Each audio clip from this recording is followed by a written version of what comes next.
जर जमीन और जंगल के लिए अंग्रेजों से लोहा मनवाने वाले स्वतंत्रता संग्राम सेनानी बिरसा मुंडा के बलिदान दिवस पर उन्हें याद किया गया। कांग्रेस नेताओं ने बिरसा मुंडा प्रतिमा के समक्ष पहुंचकर पुष्पांजलि अर्पित की। आदिवासियों के उत्थान के लिए बिरसा मुंडा ने बहुत कार्य किए हैं, तो कांग्रेस नेताओं ने आज उनको याद करते हुए उनके जीवन और बलिदान को भी नमन किया है।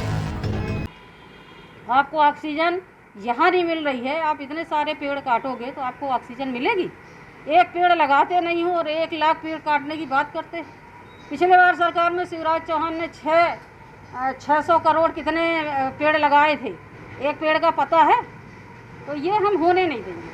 ऊपर से जबलपुर में डुमना नेचर पार्क, इतनी हरियाली है वहाँ, इतना सुंदर जगह है, वहाँ पर आप स्पोर्ट्स कॉम्प्लेक्स बनाने जा रहे, कहीं आपको खाली जगह नहीं मिल रही है।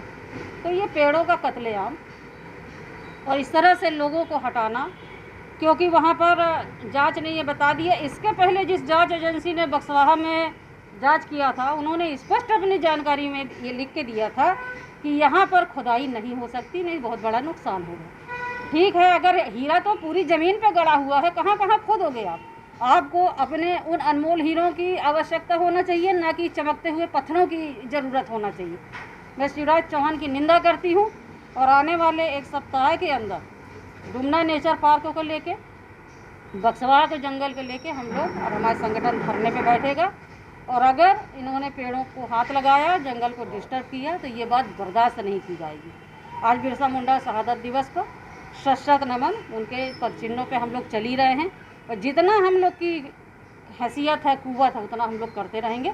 जय भारत, जय हिंद।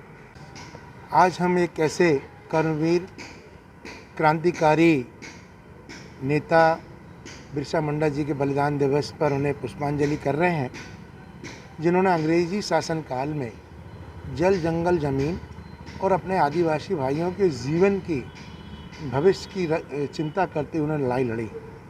उस समय उन्हें बलिदान होना पड़ा।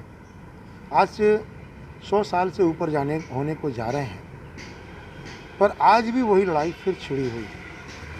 छतरपुर जैसी जगह का सिर्फ हीरे की लालच में एक बहुत बड़ा प्राकृतिक जो वहाँ पर जंगल लगा हुआ है, जिसको सैकड़ों वर्ष लगे होंगे तैयार होने में, उस जंगल में समाप्त किया जा रहा है। सिर्फ इस सरकार को ये लालच है कि हमें पैसा मिल जाए। सरकार में जो बैठे पदासीन हैं उनकी अपनी व्यक्तिगत लालच है, पर ये बात वो भूल रहे हैं कि ये जंगल जो हम नष्ट करने जा रहे हैं, ये कितने लाख लोगों को जीवन रक्षक है, कितने जीव जंतुओं का जीवन रक्षक है, कितने आदिवासियों के वहाँ पे रोज़मर्रा की जो जीवन चलाने के लिए आमदनी है, वो उसका देनदाता है। ये तमाम चीज़ें लोग भूल गए हैं। आज फिर एक समय आया है कि फिर हमें बिरसा मुंडा जैसे नेतृत्वकर्ता की ज़रूरत है, जो जल जंगल ज़मीन की रक्षा कर सके। मैं तो तमाम प्रदेशवासियों से नहीं बल्कि देशवासियों से निवेदन करूंगा कि हमने अभी कोरोना काल का समय देखा है और हमने ऑक्सीजन के अभाव में लोगों को मरते हुए देखा, अपने परिजनों को देखे हुए, परिचितों को हमने मरते हुए देखा है। कैसी हाय तौबा इस देश के अंदर बनी थी कि हम ऑक्सीजन का उसका महत्व समझ पाए हैं। शायद वो कुदरत ने ही हमें ऐसा संदेश दिया है कि आप देखो। इससे पूरे देशवासियों को चाहिए कि पर्यावरण की ओर ध्यान दें, जल जंगल ज़मीन की रक्षा के लिए लेकिन कल ये नहीं रहेंगे तो हमारा जीवन नहीं रहेगा। आज इस संदेश जो हमें दे के कवि बिरसा मुंडा जी गए हैं, उन्हें हम नमन करते हैं, प्रणाम करते हैं।